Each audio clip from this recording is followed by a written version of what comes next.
Hello guys, আজ আমরা দৃঢ়বস্তুর ঘূর্ণন 03 এর এপিসোড 6 শুরু করব। যারা পূর্বের এপিসোডগুলো দেখোনি অবশ্যই দেখে নেবে, তাহলে এই ভিডিওটা বুঝতে খুব সুবিধা হবে। তো চলো প্রথমে আমরা আজকে একটা ত্রিভুজাকার পাত দিয়ে শুরু করি। আজকে আমরা ত্রিভুজাকার একটা সমদ্বিবাহু ত্রিভুজাকার পাত তার জড়তা ভ্রামক নির্ণয় শিখব। এটাকে মনে করো এই একটি সমদ্বিবাহু ত্রিভুজ, এটা কিন্তু একটা পাত। হ্যাঁ, হয়নি, এই যে এই সমদ্বিবাহু ত্রিভুজ একটা, তার মনে করো এই বাহুটা দেওয়া আছে এ একক, এটা এ একক, আর এই যে ভূমি সেটা হচ্ছে বি বি একক। এই যে অক্ষটা গেল এই অক্ষের সাপেক্ষে একে ঘোরানো হচ্ছে এইভাবে। এটা কিন্তু পাত, পুরোটাই ভর ভর্তি, এই যে একদম ভর ভর্তি পাত যেহেতু, তাহলে এইভাবে যদি ঘোরানো হয়, কিভাবে ঘোরানো হচ্ছে বলো তো? দেখো আমি দেখানোর চেষ্টা করছি। মনে করো এই হচ্ছে আমাদের পা, এই এই তো ঘোরানো হচ্ছে এইভাবে, ঘোরানো হচ্ছে আর কি, এই বুঝাচ্ছ? এইভাবে যদি ঘোরানো হয় তাহলে এর জড়তা ভ্রমণ কত হবে? এই অক্ষটার সাপেক্ষে, এই অক্ষটার সাপেক্ষে এই যে ত্রিভুজাকার পাত এর জড়তা ভ্রমণ কত হবে তাই নির্ণয় আমরা শিখব। তো চলো দেখে নিই কিভাবে করতে হয়। যেহেতু এটা একটি পাত, তাই এর ভর সমগ্র ক্ষেত্রফলে, এর ক্ষেত্রফল কত হয়?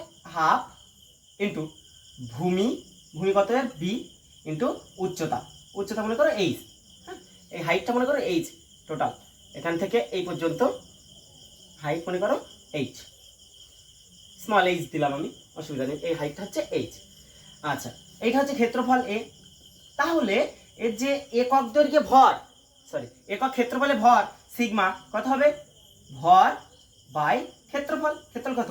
হাফ বি ইন্টু এইচ, এই হাফটা দুই ওপরে চলে গিয়ে 2m বাই বিএইচ হবে। বোঝা গেছে? 2m বাই বিএইচ কেন হলো? হাফ নিচে তো ক্ষেত্রফল হাফ বিএইচ, এই হাফের জন্য টুটা উপরে উঠে গেল, এই হলো একক ক্ষেত্রফলে ভর। আচ্ছা, এবার আমরা কি করব? এই যে ভূমি, যে ঘূর্ণন অক্ষ, সেই অক্ষ থেকে একটা ডিস্টেন্সে গিয়ে একটা ছোট্ট এলিমেন্ট, ছোট্ট একটা এলিমেন্ট কেটে নেব। এই যে এই এলিমেন্টটা আমরা কেটে নিলাম, যে এলিমেন্টটা দৈর্ঘ্য মনে করো ওয়াই এবং প্রস্থ ডিএক্স, যেহেতু এখান থেকে ওপরের দিকে ওটা হচ্ছে এক্স, এক্স ওপরে ভূমি থেকে, মানে ভূমি থেকে মানে আমি বলতে চাচ্ছি যে ঘূর্ণন অক্ষ, সেখান থেকে এক্স ডিস্টেন্সে গিয়ে আমরা ডিএক্স পুরো, এক্স ডিস্টেন্সে গিয়ে ডিএক্স পুরো আমরা একটা এলিমেন্ট কেটে নিলাম। তাহলে এই যে এলিমেন্টটা, সে এলিমেন্টটা যদি এখানে পাতানো হয় এরকম একটা হবে, আয়তক্ষেত্রাকার হবে। কেন আয়তক্ষেত্র? অনেকের মনে হতে পারে এইটা তো এখানটায় ব্যাকা আছে, আয়তক্ষেত্র এ তো ট্রাপিজিয়াম। তো তাদের বলছি আমি, এই ডিএক্সটা এতটাই ক্ষুদ্র, এটাই ডিএক্স এর সংজ্ঞা, এটাই ডিএক্স এর সংজ্ঞা। আমি আবারও বলছি, ডিএক্স এর সংজ্ঞা এটাই, ডিএক্স এত ক্ষুদ্র হতে হবে যাতে করে এই ট্রাপিজিয়ামটা না বোঝা গিয়ে একটা আয়তক্ষেত্র বোঝা যাবে। বোঝা যাচ্ছে? এত খুব কাছে চলে আসলে এরকম হবে। তাহলে এটা ডিএক্স আর এটা কতটা? ওয়াই পরিমাণ। তাহলে এর ক্ষেত্রফল কত?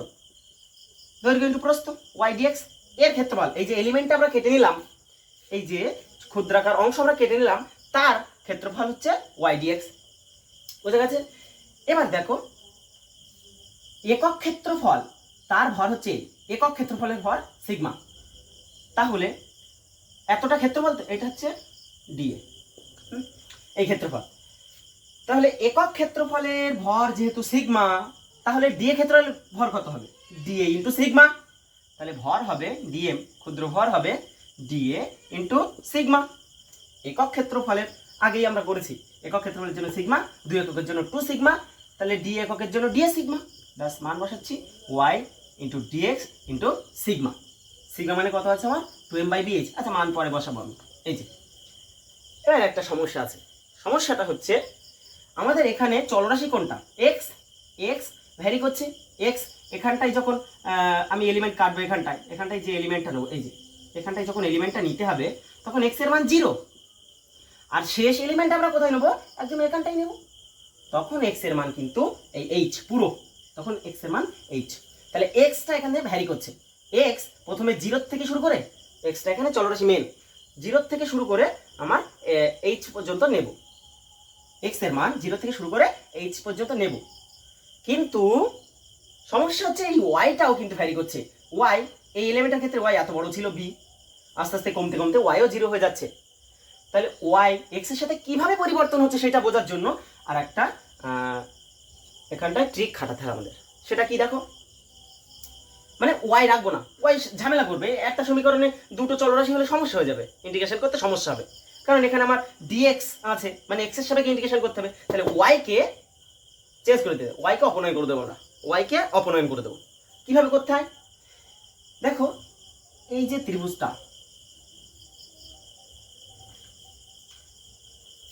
এই হাইটটা কত বলো তো, এখান থেকে এই পর্যন্ত এই হাইটটা কত? টোটাল তো এইচ, তার থেকে এক্স বেরিয়ে গেছে, তাহলে পড়ে আছে কত? এটা H minus x, sorry H minus x, ঠিক আছে? এটা কত? H minus x. যেহেতু টোটাল হাইট এইচ, তার থেকে এক্স বেরিয়ে গেছে, তাহলে পড়ে আছে এইচ মাইনাস এক্স, ঠিক আছে? এটা এইচ মাইনাস এক্স।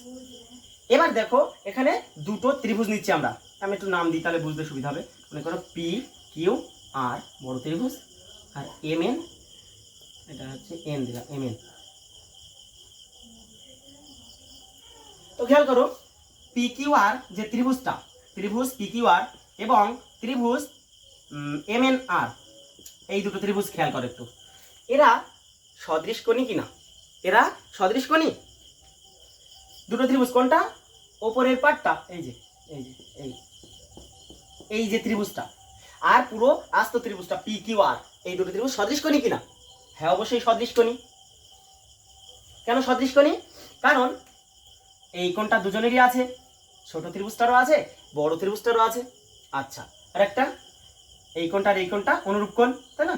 এইটার এইটা তো সমান্তরাল, আর এটা এই পি আর হচ্ছে ভেদক, পি কিউ এম এন সমান্তরাল, এই দুটো সমান্তরাল, এই দুটো সমান্তরাল, আর তাকে ছেদ করেছে এটা, তাই এই দুটো কোণ একান্ত অনুরূপ কোণ বলে সমান, ব্যাস। আর এই কোণ সমান হবে, একই অনুরূপ কোণ। তাহলে সদৃশকোণী ত্রিভুজ, সদৃশকোণী ত্রিভুজ যদি হয় তাহলে তারা সদৃশ ত্রিভুজ বলা চলে। আর সদৃশ ত্রিভুজ মানে বাহুগুলোর অনুপাত সেম হয়, বাহুগুলোর অনুপাত সেম। তো বাহু দেখো, আমি নিচ্ছি বড় ত্রিভুজের বাহু হাইট, বড় ত্রিভুজের হাইট বাই ছোট ত্রিভুজটার হাইট। ছোট ত্রিভুজ কত? H minus x. বড় ত্রিভুজের হাইট টোটাল এইচ বাই ছোট ত্রিভুজের height H minus x is equal to বড় ত্রিভুজের ভূমি বাই ছোট ত্রিভুজের ভূমি, ঠিক আছে? বড় ত্রিভুজের ভূমি এইটা বি বাই ছোট ত্রিভুজের ভূমি, লেখা যাবে। বাহুগুলোর অনুপাত সমান হয়, সদৃশ কোণী মানে সদৃশ, আর সদৃশ মানে বাহুগুলোর অনুপাত সমান। তোমরা ক্লাস 10-এ শিখেছো। ব্যাস, এখান থেকে আমরা ওয়াই বের করে ফেলবো। ওয়াই এর সাথে এইচ গুণ হয়ে যাবে কোণাগুলি, বজ্র গুণন। আচ্ছা, আর বির সাথে গুণ হয়ে যাবে এইচ মাইনাস এক্স, বোঝা গেছে? তাহলে ওয়াই কত হবে? ওয়াই হবে এইচটা ওই পাশে ভাগ হয়ে যাবে, বি ইন্টু এইচ ভাগ হয়ে যাবে এইচ মাইনাস এক্স, তার নিচে এইচ চলে যাবে। এইচ দিয়ে ভাগ করলে কত পড়ে থাকবে?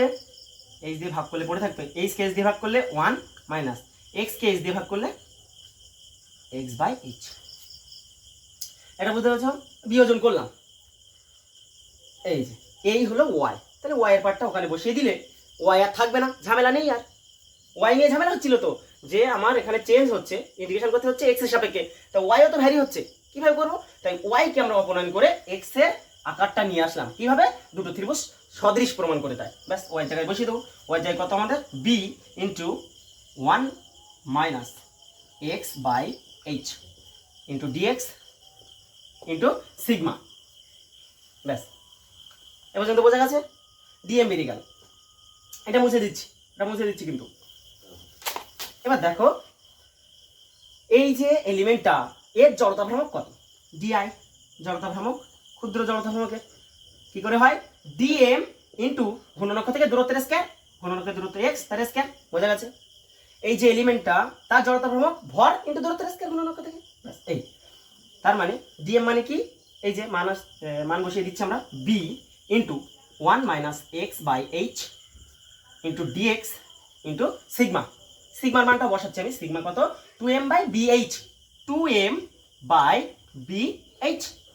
বি সে বি মর গয়া, বি আউট হয়ে গেল, তাহলে পড়ে আছে কি? 2m আর ভেতরে আছে 1 minus x by h into dx. এইটা হলো আমরা পেলাম এই যে এলিমেন্টটা, এই এলিমেন্টটার জড়তা ভ্রামক। তাহলে পুরো ত্রিভুজটার জড়তা ভ্রামক কি করে পাবো? পুরো ত্রিভুজটার জড়তা ভ্রামক বার করতে গেলে এই এলিমেন্টটা প্রথমে এখানে নিতে হবে, এখানে নিতে একদম একদম শেষ মাথা পর্যন্ত নেব। তাহলে এই যে এক্স এর মান 0 থেকে শুরু করে ইন্টিগ্রেট করতে করতে আমাদের 0 পর্যন্ত যেতে হবে। তাহলে আই পাবো, আমরা আই পাবো, ইন্টিগ্রেশন করে দেবো 0 থেকে একদম এইচ পর্যন্ত। এক্স এর মান এই যে ডিস্টেন্স, এটা প্রথমে 0 ছিল, এরকম বাড়তে এইচ পর্যন্ত, ওই জন্য 0 থেকে এইচ পর্যন্ত। তাহলে এটা এই সব কটাই হবে তাই। এখানে হবে 2m তো ধ্রুবক বাইরে নিয়ে নিলাম, 0 থেকে এইচ পর্যন্ত, প্রত্যেকটা তাই লিখতে হবে, 0 থেকে এইচ পর্যন্ত। ব্যাস, এবার ইন্টিগ্রেশন। আচ্ছা, একটা জিনিস দেওয়া হয়নি, ডিএম ইন্টু এক্স স্কোয়ার, এখানে এক্স স্কোয়ার দেওয়া হয়নি, x square into x square. ব্যাস, এটা কি হয় হচ্ছে এক্স স্কোয়ার, এককে এক্স স্কোয়ার, তাই তো? এক্স স্কোয়ারের নামটা জানো তো নিশ্চয়ই। 2m বাইরে, ইন্টিগ্রেশন 0 থেকে এইচ পর্যন্ত, এক্স স্কোয়ার একে x square minus x square আর এক্স গুণ করলে এক্স কিউব বাই এইচ, আর পাশে আছে ডিএক্স। এবার ইন্টিগ্রেশন তোমরা পারবে। তো এক্স স্কোয়ার ইন্টিগ্রেশন করলে কি হয়, 2m বাইরে থাকলো, এক্স স্কোয়ার করলে এক্স কিউব বাই 3, পাওয়ার 1 বেড়ে যায়, আর নিচে সেইটা মাইনাস এক্স কিউব, তার করলে x to the power 4 by 4, আর নিচে তো এইচ আছেই। বুঝছে? এটা কোন জায়গা কোন পর্যন্ত, 0 থেকে এইচ পর্যন্ত। বোঝা গেছে নিশ্চয়ই? এক্স কিউবের করলে x to the power 4 by 4। এবার আপার লিমিট বসাবো এক্স এর জায়গায়, তাহলে কত হবে, আপার লিমিট বসালে কত হচ্ছে 2m, আপার লিমিট বসাচ্ছি, আপার লিমিট বসালে h cube by 3, h cube by 3 minus lower limit বসালে 0, তো 0 বসানোর দরকার নেই। আবার এটাই আপার লিমিট বসাচ্ছি, এইচ টু দি পাওয়ার 4, আর নিচে তো একটা এইচ আছে, এইচ টু দি পাওয়ার 4 বসাবো তো, আর নিচে একটা এইচ, তাহলে এইচ কিউব। বোঝা গেছে কি? আচ্ছা, এটা বলছি নিচে একটা এইচ আছে, তো উপরে এইচ টু দি পাওয়ার 4 যদি লিখি, তাহলে একটা এইচ কেটে গিয়ে এইচ কিউব হয়ে যাবে। আর এই এটা করলে কত আসছে, 12 লসাগু হচ্ছে 12। আচ্ছা, এই লসাগুটা আমি এখানে করছি, দেখো 12 লসাগু, 12 3 4 4h cube minus 4 3 3h cube. ঠিক আছে, কত হবে, 4তে 3টে বাদ দিলে একটা, h cube by 12, h cube by 12। আচ্ছা ঠিক আছে, h কিউব বাই 12। চলো মান বসাও, 2m into h cube by 12। কোথায় একটা মিসিং কিছু আছে, 2m বাই bh সিগমা ছিল, 2m বাই bh সিগমা ছিল, সিগমার মান কোথায় বসেছিলাম আমরা, এই যে 2m বাই bh, এই এইচটা নিচে ছিল, নিচে রাখিনি, এই যে নিচে ছিল, এই যে 2m বাই bh, এই যে h, এই যে h, এটা মিস হয়ে গেছে, নিচে h একটা আছে, তাহলে একটা h কেটে গিয়ে h স্কয়ার, আর এই 2 6 12, তাহলে m h স্কয়ার, একটা h আছে তো, h কিউব, তো একটা h দিয়ে ভাগ করলে h স্কয়ার হয়ে যাবে, m h স্কয়ার বাই 6। উত্তরের ফাইনাল উত্তর হবে এই m h স্কয়ার বাই 6। এটা ফাইনাল উত্তর আমি কোথায় লিখবো, এখানটায় লিখব, এখানটায়, অর্থাৎ টোটাল i হবে m h কত, h square by 6, m h square by 6। বোঝা গেছে? সমদ্বিবাহু ত্রিভুজের ক্ষেত্রে এই হয় m h স্কয়ার বাই 6। ঠিক আছে, এখানে এ তুমি কাজে লাগাতে পারো, বাহু, এই বাহু দুটো কাজে লাগাতে পারো, এইচ এর মান বসাতে পারো, এই হাইটের মান বসাতে পারো এখানে। বুঝেছো? ঠিক আছে, তুলে নাও। হয়েছে? তোলা হয়েছে? আমরা এবার বাড়ির জন্য একটা কাজ দিচ্ছি, দেখো সেটা তোমরা করে আনবে। মনে করো এই ত্রিভুজাকার পাত দিল, সমদ্বিবাহু হলে m h স্কয়ার বাই 6। আচ্ছা, এবার যদি সমবাহু ত্রিভুজ বলে, মনে করো সমবাহু ত্রিভুজ, এ বাহু এ বাহু এ বাহু, যে কোনো একটা বাহুর সাপেক্ষে ঘোরানো হচ্ছে আগেরবারের মতো, হ্যাঁ, এর টোটাল ভর m, তাহলে এর জড়তা ভ্রামক হবে, এর জড়তা ভ্রামক হবে, অপশান দিচ্ছি আমি, option A m a square by 3, option B m a square by 8, আচ্ছা অপশান সি আই হবে, তাই তো, আই কোনটা হবে, option C m a square by 12 6 ছিল এই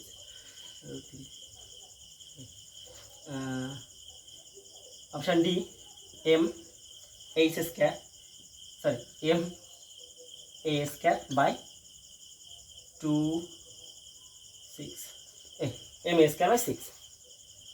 আচ্ছা এই প্রশ্নটার উত্তর কিন্তু তোমরা কমেন্টে জানাবে, ঠিক আছে? ঠিক আছে, এবার আমরা করব একটা অসম্পূর্ণ চাকতি, ইনকমপ্লিট ডিস্ক, অসম্পূর্ণ বৃত্তাকার চাকতি। কিরকম? মনে করো এই আমাদের একটা বৃত্তাকার চাকতি। ও আচ্ছা ঠিক আছে, এর বহির্ব্যাসার্ধ বলা থাকবে একটা, মনে করো বি বলা আছে বহির্ব্যাসার্ধ, আর ওয়াও অন্তর্ব্যাসার্ধ মনে করো এ বলা আছে, ঠিক আছে? এই জায়গাটুকু ফাঁকা, কিন্তু এ ব্যাসার্ধ বিশিষ্ট যে বৃত্তটা তোমরা দেখতে পাচ্ছ এটা কিন্তু ফাঁকা, ভর আছে শুধুমাত্র এই জায়গা, এই জায়গাটায় ভর আছে, বুঝতে পারছো? এখানটা কিন্তু কিছু নেই, কিন্তু ভর নেই, কিন্তু এখানটা ফাঁকা। তো এটার ভর কেন্দ্রগামী লম্ব অক্ষ যেভাবে আমরা চাকতির করেছিলাম, মানে এই অক্ষটার সাপেক্ষে যদি এটাকে ঘোরানো হয়, এইভাবে ঘোরানো হয়, যদি, তাহলে তার জড়তা ভ্রামক কত হবে? হ্যাঁ, কিভাবে করবো? এর তোমরা বলো তো দেখি, এর যে ভর কোথায় থাকবে?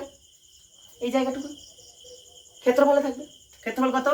ক্ষেত্রফল পাই বি স্কয়ার, টোটাল ক্ষেত্রফল, তার থেকে বাদ যাবে পাই এ স্কয়ার, ফাঁকা জায়গাটা, তাহলে pi into b square minus a square, এই জায়গাটাই থাকবে ভর। তাহলে একক ক্ষেত্র হলে ভর সিগমা কত হয় আমাদের? সিগমা কি হয়? সিগমা হয় ভর প্রতি একক ক্ষেত্রফলে, ওই জন্য ক্ষেত্রফল দিয়ে ভাগ হবে। এই হচ্ছে আমাদের এর সিগমা, একক ক্ষেত্রফলে ভর। ঠিক আছে, ভালো কথা। তাহলে জড়তা ভ্রামক বার করার জন্য যেভাবে ডিস্কের আমরা জড়তা ভ্রামক বার করেছিলাম চাকতির, তেমনভাবেই করব। কি করেছিলাম আমরা? এখান থেকে একটা রেগুলার ডিস্টেন্স, রেগুলার ব্যাসার্ধ আর নিলাম, সেই ব্যাসার্ধের একটা আমি রিং কাটবো। রিং খুব বাজে হয়েছে এটা, তো যাই হোক, এই রিংটা নিলাম, যে রিংটা কিনা কিছুটা পুরু আছে, যে রিংটা আমরা নিলাম সেই রিংটা কতটা পুরো? ডিআর পরিমাণ পুরু। আর নিয়েছি তো ডিআর পরিমাণ পুরু, বোঝা গেছে? এই যে মোটা করে দিয়েছি, এই যে রিংটা, এই রিংটা আমরা কল্পনা করেছি যার ব্যাসার্ধ আর এবং পুরুত্ব কত, এটা কত পুরু? ডিআর পরিমাণ পুরু, মোটা ডিআর পরিমাণ। তাহলে এই যে রিংটা আমরা কল্পনা করেছি, কেটে দিয়ে যদি পাতিয়ে দিই, এই চলে আসবে একটা, যদি কেটে দিয়ে পাতিয়ে দিই এ আসবে 2 পাই আর পরিমাণ লম্বা আর চওড়া ডিআর পরিমাণ, এক্ষুনি বললাম পুরু ডিআর। তাহলে 2 পাই আর কাটলে তো পরিধি, তো এটা পরিধি 2 পাই আর ডিআর। তাহলে এর ক্ষেত্রফল কত? দৈর্ঘ্য ইন্টু প্রস্থ, 2 পাই আর ডিআর। তাহলে এত ক্ষেত্রফলের ভর কত হবে? একক ক্ষেত্রফলের ভর যদি এই হয়, সিগমা হয়, তাহলে এত ক্ষেত্রফলের ভর এত ইন্টু সিগমা, এটাই আমাদের ডিএম। ডিএম মানে যে রিংটা নিয়েছি তার ভর, ডিএম। ব্যাস, এইটা যেই পেয়ে গেলাম, সেই আমাদের ওই রিংয়ের জড়তা ভ্রামক কতবার করেছিলাম? M R square. রিংয়ের জড়তা ভ্রামক ছিল এম ইন্টু ব্যাসার্ধের স্কয়ার।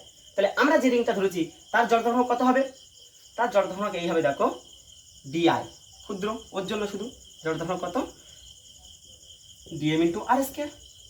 ডিএম এর মান বসাচ্ছি, ডিএম মানে এই যে আমাদের 2 পাই আর ডিআর ইন্টু সিগমা, আর পাশে আছে এটা ডিএম বসালাম, আর পাশে আর স্কয়ার, আর স্কয়ার। তাহলে এটা একটু সাজিয়ে গুছিয়ে লিখি, সাজিয়ে গুছিয়ে লিখলে 2 পাই ধ্রুবক, সিগমা ধ্রুবক, আর পড়ে আছে কি আর কিউব ডিআর। ঠিক আছে, এই r square, r cube dr, 2 pi sigma, 2 pi sigma r cube dr, বোঝা গেছে? এটা ডিআই। তাহলে আই কি করে পাবো আমরা?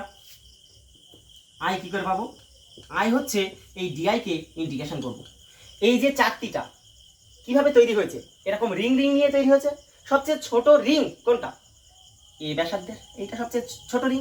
যে চাকতিটা দেওয়া আছে সেই চাকতির সবচেয়ে ছোট রিং এ ব্যাসার্ধের রিং, সেখান থেকে বাড়তে বাড়তে সব থেকে হাইয়েস্ট রিং কত? বি ব্যাসার্ধের রিং। তাহলে ইন্টিগ্রেশনটা এই আর এর মানটা এ থেকে ইন্টিগ্রেশন করতে করতে বি পর্যন্ত, প্রথমে এ ব্যাসার্ধের, তারপরে এ প্লাস ডি আর ব্যাসার্ধের, তারপরে এ প্লাস 2ডি আর ব্যাসার্ধের, এ প্লাস 2ডি আর ব্যাসার্ধের, এরকম করতে করতে করতে করতে শেষে একদম আসবে বি ব্যাসার্ধের। বুঝতে পারছো? এইসব জিনিস আমাদের স্যার আইজাক নিউটন এরকম করোনার পরিস্থিতি আবিষ্কার করেছিলেন। তখন করোনা না, অন্য রোগ চলছিল, উনি আইসোলেশনে ছিলেন, অবশ্যই করেছিলেন। তো যাই হোক, এ থেকে বি ব্যাসার্ধ পর্যন্ত ইন্টিগ্রেশন করছি। দেখো ইন্টিগ্রেশন করব এ থেকে বি পর্যন্ত, কিসের? আর কিউব ডি আর। 2 পাই সিগমা বাইরে, 2 পাই সিগমা বাইরে আছে কি আর কিউব ইন্টু ডি আর। 2 পাই সিগমা আর কিউব বের করলে আর টু দি পাওয়ার 4/4, তাই না? পাওয়ার 1 বেড়ে যাবে সেটা নিচে ইন্টিগ্রেশন করলে। আচ্ছা, কোন জায়গাতে কোন পর্যন্ত? এ থেকে বি পর্যন্ত। মান বসাচ্ছি এবার। 2 পাই সিগমা, আচ্ছা আর টু আর নিচে 4, তো এই 2 2 গুণে 4, নিচে 2 থাকে, এটা থাক, নিচে 2। আচ্ছা, আমরা এবার মান বসাবো কি আর টু দি পাওয়ার 4, মানে b to the power 4 minus a to the power 4। কিভাবে বসাতে হয়? আপার লিমিট বসাতে হয় আর এক জায়গায় প্রথমে, তাহলে আর যে আপার লিমিট বসে b to the power 4 minus lower limit a to the power 4, তাহলে এখানে আসবে b to the power 4 minus a to the power 4। ঠিক আছে। আচ্ছা, এবার সিগমার মান বসাবো পাই বাই 2। সিগমা মানে m by pi, m by pi, নিচে আছে b square minus a square, b square minus a square. আচ্ছা, এই জিনিসটা খেয়াল করো তো, একে সূত্রে ভাঙা যাচ্ছে কিছু? বি টু দি পাওয়ার 4 মানে এরকম লেখা যায়, বি স্কয়ার তার square minus a to the power 4 মানে এ স্কয়ার তার স্কয়ার। তাহলে এটা একটা সূত্র পড়ছে না? কিছু একটা স্কয়ার বিয়োগ কিছু একটা স্কয়ার, এরকম থাকলে এই কিছু একটা প্লাস কিছু একটা আর কিছু একটা মাইনাস কিছু একটা, এই হয় না? তোমরা পড়েছো এ স্কয়ার মাইনাস বি স্কয়ার মানে এ plus B A minus B, ব্যাস বসিয়ে দাও ওখানে, ওটা বসিয়ে দাও। এটা জায়গায় আমরা এটা বসিয়ে দেবো, B square plus a square একবার বসাবো, আর B square minus a square একবার বসাবো। এই যে B square minus a square, b square minus a square কেটে গেল, ওপর নিচে আছে পাই পাই কেটে গেল, তাহলে পড়ে আছে কত? পড়ে আছে অতএব আই ইজ ইকুয়াল টু, উপরে আছে m into b square plus a square, তাই তো? একটু ভালো করে নিই, a square plus b square by 2, m into a square plus b square by 2। তাহলে অসম্পূর্ণ চারটির ক্ষেত্রে এরকম হয় m into a square plus b square by 2। বোঝা গেছে? আচ্ছা, ঠিক আছে, আজ তাহলে এই পর্যন্ত থাক, পড়াশোনা করতে থেকো, ভালো থেকো, গুড বাই।